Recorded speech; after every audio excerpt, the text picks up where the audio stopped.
Pregnant होने के लिए कितनी बार संभोग करना चाहिए? बहुत कॉमन क्वेश्चन पूछा जाता है, एक बार, 2 बार, हफ्ते में कितनी बार, दिन में कितनी बार, हमें कंसीव करना है तो कितनी बार सेक्स करना चाहिए? चलिए बात करेंगे, और कब करना चाहिए इसके बारे में मैं बात करूंगी। चैनल पे नए हैं सब्सक्राइब कर दो और ऐसी बहुत सारी वीडियोस के लिए कनेक्टेड रहो।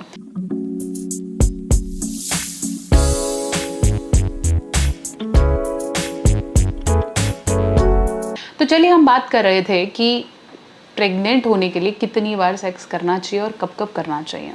देखिए, अगर आप कंसीव करना चाह रहे हैं, है ना, आज से कंसीव करना चाह रहे हैं, मान लो आज महीने का पहला दिन है, तो सबसे पहले ये देखो कि आपकी वाइफ का पीरियड्स डेज क्या है। अगर आपकी वाइफ के पीरियड्स डेज मान लो 7 तारीख से 15 तारीख तक होते हैं, बहुत दिन बता दिए, यूजुअली 4-5 दिन की साइकिल होती है, मान लो हम 7 से 15 तारीख तक की भी डेट लगा रहे हैं, तो 15 तारीख आपको पता है कि 15 या 14 तक उसके पीरियड्स खत्म हो जाएंगे, तो उसके एग्जैक्टली 14th डे आपका शायद हाई ओव्यूलेशन डेज होगा। बेसिकली आपको ओव्यूलेशन डे का ध्यान रखना है। अगर आप ओव्यूलेशन डेज के आसपास सेक्स परफॉर्म करते हो तो कंसीव इंस्टेंटली होने के चांसेस हैं। अगर आप बिल्कुल पीरियड्स डेज से पहले कर रहे हो या बिल्कुल पीरियड्स खत्म होने के बाद कर रहे हो तो ऐसे में कंसीव होने के चांसेस बहुत कम होते हैं। इसलिए हम इसको सेफ पीरियड भी कहते हैं। पीरियड से जस्ट पहले और पीरियड्स के जब बाद बहुत सेफ डेज होते हैं, ऐसे में आप बिना कॉन्डम के भी करते हो तो चांसेस बिल्कुल ना के बराबर होते हैं कि कंसीव हो जाता है। इसलिए अगर आप हाई डेज की बात कर रहे हो तो मैं बात करूंगी ओव्यूलेशन डे के आसपास, मतलब 14th day of your periods. 14th day में अगर मैं बात करूं तो 13, 12, 15 ये वो पीक डेज हैं जब आपके फर्टिलिटी रेट्स हाई होता है, क्योंकि इन दिनों आप फीमेल की बॉडी में से अंडा रिलीज होता है, मतलब ओवम्स, और ओवम जब स्पर्म के साथ कंटिन्यूएशन में काम करते हैं तो आपका बेबी फटाफट से फर्टिलाइज हो जाता है। ये प्रॉब्लम उन फीमेल्स में आती है जिनके पीरियड्स बहुत रेगुलर नहीं हैं, पीसीओएस के प्रॉब्लम है, शायद नहीं आता, तो ऐसे में कंसीव होने की प्रोबेबिलिटी कम हो जाती है। अब इसका इससे कोई रिलेशन नहीं है कि मेरे को कितनी बार करना चाहिए, दिन में कितनी बार करना चाहिए, ऐसा कोई क्राइटेरिया नहीं है। अगर एक बार कंसीव हो गया तो उसके बाद आप 4-5 बार और भी कर रहे हो तो उससे कंसीव नहीं होगा।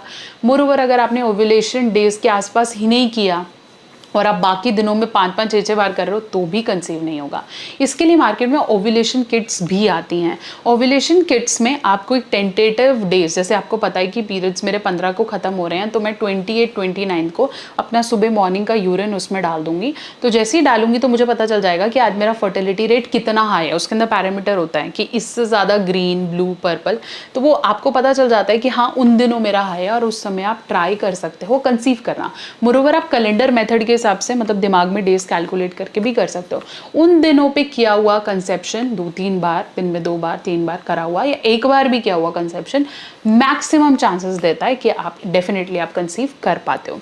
मोरोवर जितनी हेल्दी मदर, जितनी वो खुश है, जितना उसके अंदर आपसे रिलेटेड प्रेम है, लव है, बच्चा करना चाहती है, जितना वो मेंटली प्रिपेयर होगी उतना ज़्यादा कंसीव होने के चांसेस बढ़ जाएंगे।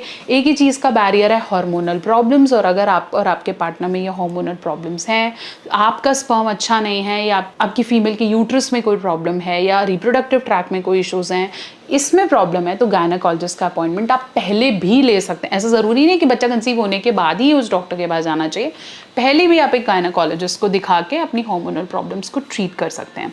ये इंपॉर्टेंट है जानना कि कितनी बार और कितनी समय से ज़्यादा सही समय पर करने से आपको कंसीव होने में ज़्यादा हेल्प मिलेगी। चैनल पे नए हैं सब्सक्राइब कर लीजिए, और अगर आप डिटेल में जानना चाहते हैं कि ओव्यूलेशन डे को कैसे कैलकुलेट करना चाहिए तो मैं नेक्स्ट वीडियो में लेकर आऊँगी। तब तक चैनल पे नए हैं सब्सक्राइब करें, और अगर आप डिटेल में ओव्यूलेशन डे पे वीडियो चाहते हैं तो कमेंट सेक्शन में ओ लिखकर ज़रूर पोस्ट करिए।